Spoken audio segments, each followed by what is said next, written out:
So we understand that cheating is always a dysfunction. It's not healthy. But yes, we have to understand that unfortunately, women will oftentimes be more attracted to a dude and more likely to stay with him if he cheated on her. Welcome to the Unapologetic Man podcast, the only podcast that's all about self-improvement, confidence, success, women, and being a man without making any apologies for it.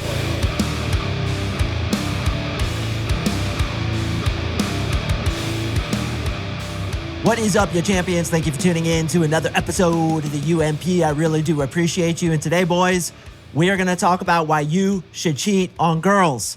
Now, you guys know how I roll. I like to put those controversial titles to get some clicks. So do I really believe you should cheat on girls? Of course I do. I'm just kidding, boys. No, absolutely I don't. But there's some interesting studies that have come out that I'm really excited to share with you guys, because it's come out that women are actually more attracted to dudes who cheat on them, or with my angle on this thing, who have the ability and who can cheat on them, which I think is a better way to put it. So, as I often do, boys, I'm always researching. I'm always keeping my thumb on the pulse of this community, my thumb on the pulse of what makes women tick and what makes women attracted to men like you and me. And it's come out in a recent study that women who have been cheated on are actually more likely to stay with their partner. Now, as I research this, I kind of disagree with that, because obviously a woman who would stay with a man who cheats on her obviously has some internal issues. What usually happens is she's had some issues with either her mom or her dad where she felt betrayed as a child, so she's attracted to that kind of dynamic. Oftentimes, and you may see this in your own life, we are attracted to and or drawn to certain women who emulate the dysfunctions of our parents. So say, for example, your mom never gave you love.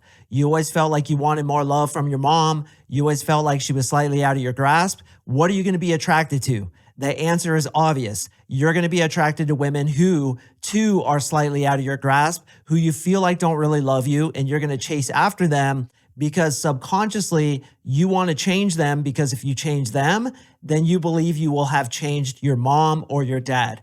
So we understand that in today's society, there's a ton of dysfunction. You know it, I know it, hell, even Kim Jong-un knows it, because this society is fucked up. There are lots of dysfunctions. There are lots of people doing effed up things to their children, to their siblings, to their parents. It's all over the place. This is just a big toxic society. And my belief, because we haven't evolved in our consciousness to understand that what you do to another, you do to yourself, and negativity only equals more negativity. But because where we're at as humanity in our evolution of our consciousness, we haven't quite figured that out yet. So people do effed up things to each other. Yes, even to their children. And oftentimes it's completely unconscious. We don't know what we're doing to our kids because it's simply what our parents did to us. So you have a kid, and this may even be you, who didn't get love for their parents, who were insulted by their parents, whose dad didn't approve of them, whose brother was a complete douche canoe, the way my brother was, instilling fear and doubt in myself I can't even explain to you. And then you're attracted to people who do the same thing. So while this study is probably accurate that a lot of women are attracted to and drawn to men who cheat on them, it's always because of dysfunction if a woman is going to stay with a man who cheats on her. And it's the same thing for you, bro. Have you ever been cheated on? I know a lot of you guys listening have. Did you stay with that girl? Did you let her know that what she did was okay? And now are you regretting that decision? Obviously you are, because here's how it works. Once a cheater, always a cheater. And if you condone that behavior, if you let her get away with it and she promises you it'll never happen again, it's gonna happen again because she got away with it the first time. So we understand that cheating is always a dysfunction. It's not healthy. But yes, we have to understand that unfortunately, women will oftentimes be more attracted to a dude and more likely to stay with him if he cheated on her. But again, I have to put a caveat on this. It's those women who are dysfunctional, which unfortunately the majority of society is. So the majority of society, according to this study, would stay with a man who cheated on her. Now, I want to spin this out and apply it to a healthy woman, because a healthy woman As many women listening right now who are getting all fired up and who are about to email me, bro, their fingers are hovering above the keyboard ready to send me that hate mail. Hold off for a second. Let me explain. Because women who are healthy obviously do not want you to cheat on them. What they want is for you to have the ability to go get another woman if things don't work out with you and her. Let me explain.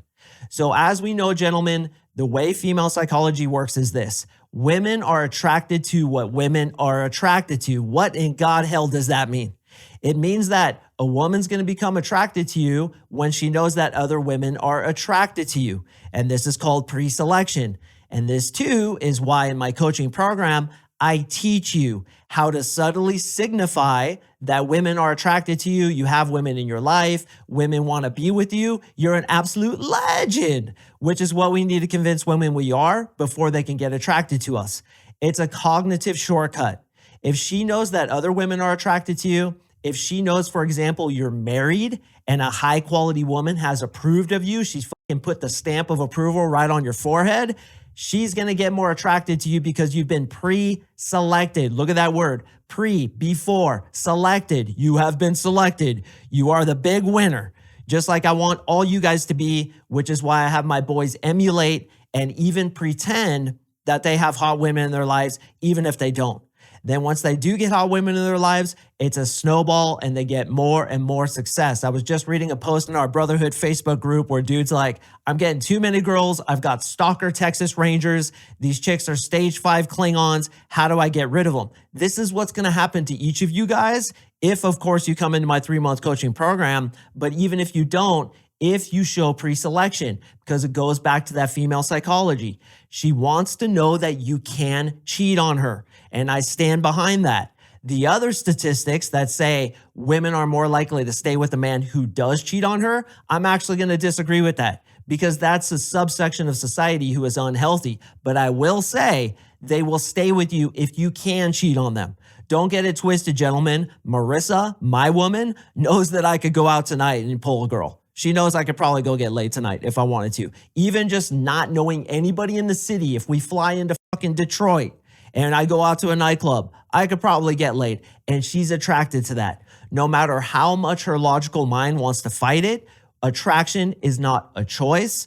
Attraction is not logical. What women are attracted to and what they think they actually want and what actually adheres to their morals from a logical perspective is not what gets them emotionally attracted. What gets them emotionally attracted? A dude who has game.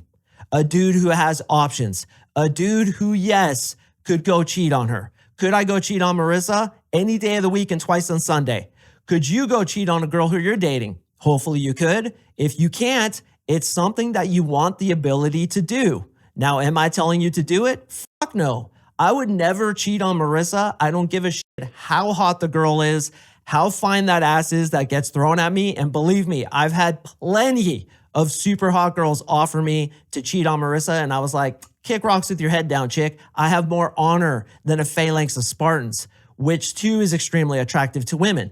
So we have this juxtaposition where she wants you to be able to cheat on her, but she doesn't want you to do it. She wants other girls to be attracted to you, but she wants you to say no to them. She wants to know that if you broke up with her, you could go get laid tonight, but you wouldn't do it. It's that bad boy, nice guy juxtaposition that I'm actually going to do a podcast about here in the next few weeks. Why nice guys finish last. I'm going to teach you how to be a bad boy, but also a nice guy at the same time, which is what women really want. They want you to have the player ability, but not act on it and choose her every single day, which I do with Marissa. So with Marissa, she knows I could cheat on her, but I don't. And that's the combination, boys. You can, but you choose not to. Now let's roll this out and compare it to all the examples I've given you in this podcast, but better yet in my 3-month coaching program. What do I tell you guys to do when you go into the nightclubs and you talk to chicks? I tell you to make each girl feel like she's the special one and you're denying all the other girls who really want you. What do I tell you to do on your Instagram page? I tell you to take pictures with chicks, but not you hooking up with those girls, simply those girls wanting you and you being the alpha who denies all the girls and then only picks your queen. This is why you should take pictures of you standing with girls who are all looking at you or like kissing you on the cheek, but you're kind of disinterested. You're looking for your queen. And this is what I say to girls all the time who accuse me of being a player. They're like, I see you talking to girls all the time. You're flirting with all the girls. And I'm like, yeah, I'm looking for my queen. Do you see me kissing them? And they have to say no. Do you see me yanking phone numbers? No. Yeah, I'm looking for the girl for me. Now she's thinking, ooh, I might be that girl. But don't get it twisted, boys. She's also thinking, it's kind of sexy that he could have sex with all those different girls, but he chooses not to. This is the ideal calibration. So yes, girls who are dysfunctional, they are attracted to, and yes, they will even stay with a dude who cheats on them. But that isn't the ideal situation, obviously. What they really want is a dude who can cheat on them, who has pre-selection, who other girls want, and he chooses not to cheat on them, but he actually stays with her and he's loyal to her. He has more honor than a phalanx of Spartans. He has more honor than Maximus on his final day when that asshole Commodus stabbed him in the fucking kidney and he still died on behalf of Rome. That's what women want. They want that strength, they want that honor, but they still want to know that you could go out and get it if you really wanted it. What kind of girl wants to be with the dude who couldn't get another girl? Think about it. What does that say about you? If you settle for a girl and you can't yank girls on command, it's unattractive, bro. And she's going to have a higher chance to leave you because a woman wants a man who has what? What have I told you guys a million times in this podcast? And obviously in my 3-month coaching program, what is the most attractive trait a man can have? That's right. And I think some of you missed this question. And if you did, you need to come join us in the program. It's survivability. The ability to survive and thrive in today's society, not because she wants you to take care of her, although the option is attractive to her. It's really because she wants your genes to pass on to her children. So what is a dude who can't pull other chicks? Does he have high survivability? No.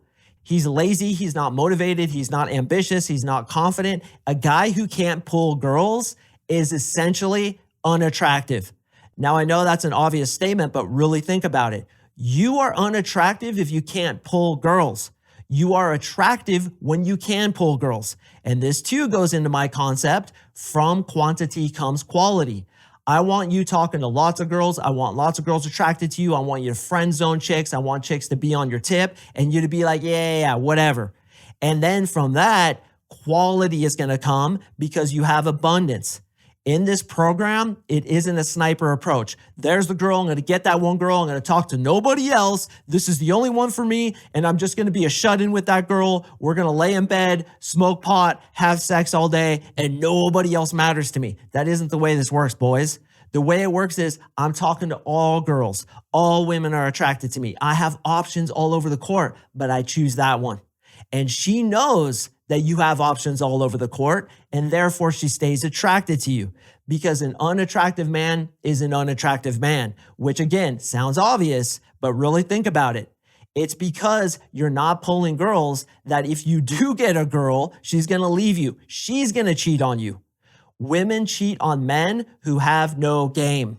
Women cheat on men who have no confidence, ambition, men who aren't trying to make something of themselves, men who have no purpose. So your job is to be that next level dude who has purpose, who has ambition, who's confident, and yeah, bro, could cheat on her any day of the week and twice on Sunday. This is why some married men, guys in relationships, listen to my podcast. They hit me up and they want the NLP that I do. I don't typically sell the NLP separately from my 3-month coaching program, but for guys in relationships and for guys who are married, I do it occasionally. So if you're a married dude or a guy in a relationship and you really don't have the game that you want to have, you don't have the confidence you want to have, and you know that because of that, your wife or girlfriend might be losing attraction for you, I'm here for you, bro. Write me, email me, we will talk. We'll see about getting you a custom 3-month NLP protocol. But this is only for men in relationships, only for men who are married. For those of you who are single, you must come into my 3-month coaching program. As I talked about on my previous episode, what are you going to do when you're 80 years old and you look back and you're like, man, I wish I had sex with more girls. And it's funny because Marissa's parents are in an old folks home and we go and visit them sometimes. And I was actually talking to a dude and we were talking about dating and we were talking about his past. And I was like, be honest with me, Vern. Homeboy's name was literally Vern. I was like, dude, what kind of name is that? His name is Vern. I'm like, be honest with me, Vern. Do you wish you banged more girls? Now, obviously, I asked that question in a less direct way, but he told me, he's like, yeah, I really wish I did. There were some girls throughout my life, like 1970s, this chick at the discotheque with the 1970s poof in her underwear. I never saw the poof. I never got to take down the underwear and let it go, and a big poof shows up because I didn't have game to get that girl. Now, think about your grandparents, boys. Did they have a program like this available to them? No. Think about your dad. Was he able to train in the way that you're able to train? No. Stop being a podcast jockey. Invest in yourself. Come join us in the program because I'll tell you, if you get to the end of your life as Vern is and you have regrets about all the missed opportunities you've had, believe me, that is going to be hell on earth. What would it be like if you could attract women on command? And think about this. If you're just a podcast jockey, waiting to get your girl, getting a few tips here and there and hoping you can hold on to her, the best way to hold on to her is your ability to cheat on her. And I'm sorry, but that's just the way it works. Female psychology, female hypergamy, women are always looking for the upgrade plan. And she knows that you are the top tier dude who she can get because you could get any girl you want. That's the way to keep a woman, is to let her know that you could cheat on her if you wanted to, but you choose not to. You choose to stay with her. You choose to be loyal. You choose to have more honor than a phalanx of Spartans on the battlefield. That's what the fuck I'm talking about. So when these reports come out that women want to be cheated on, quote unquote, I disagree. Only dysfunctional women will stay with the dude who cheats on her. But make no mistake, she wants you to be able to cheat on her. Women are attracted to what women are attracted to, which means you have game, you have frame, you've worked on yourself, you've dealt with your bullshit. Because the lineage of dysfunction that has made guys like you and me needy for women's validation, needy for women's love, needy for women's attention is just that. It's a dysfunction that we have to put the stop to, not to pass it down future generations to our kids and then to their kids. You need to work on what's going on inside your head. This is a once in a lifetime opportunity that nobody throughout history has ever had for you to work directly with me, an NLP coach who can remap the bullshit inside your head, give you game and frame so that you have choice, you have abundance. And when you do pick your queen, she's going to stay with you because she knows that you choose to stay with her from abundance rather than from scarcity. Because if you stay with the woman from scarcity, she's going to cheat on you. And then if you keep her, horrible, bro. Worst thing you could do because she's going to keep cheating on you. She's going to lose respect for you. And eventually she's going to leave you. You're like, oh, she cheated on me one time with the guy who graduated Mark Singh's 3-month coaching program. I'll just let that go. I'll forgive her. She'll be good. I can convince her logically that she won't do it again. If I beg her enough, she won't do it again. Then what happens? She does it again and again and again. Then she loses respect for you. Then she leaves you. Then your self-esteem is in the gutter and you have to build yourself back up again. Don't be that dude. Be the guy who took the hands he was dealt in life, made the meanest hand possible, and won this game by having abundance, by getting in with all those girls that you've wanted to get in with. What would it be like, bro, for you to have every single girl that you've ever been attracted to you in your bed? I can give you that power. The only question is, will you apply? Will you take the step to invest in yourself in 2025? Come join us in the Brotherhood. It's at least worth exploring. So put in your application by clicking the link below. You and I will talk. And if it all makes sense, you're going to get on a 1-hour NLP session with me and my team to see if we can at least 10x your results with women, which is what we do with every single guy who comes into the program. So guys, once again, women want you to have the ability to cheat on them, but they don't want you to actually do it. At least the healthy ones don't want you to actually do it. They want you to stay with her from choice, from honor. That is the most attractive thing. Stay tuned for upcoming episodes, one of which I'm going to do which is why nice guys finish last, an episode that's going to explain to you why nice dudes continuously get blown out, how you can be the bad boy, but a good dude who treats her like gold at the same time. The perfect mix that every single girl wants. We're going to turn you into that guy. So gentlemen, I do appreciate you listening. I drop podcasts on Mondays and Thursdays, so please stay tuned for the next one, and I will see you in the next episode.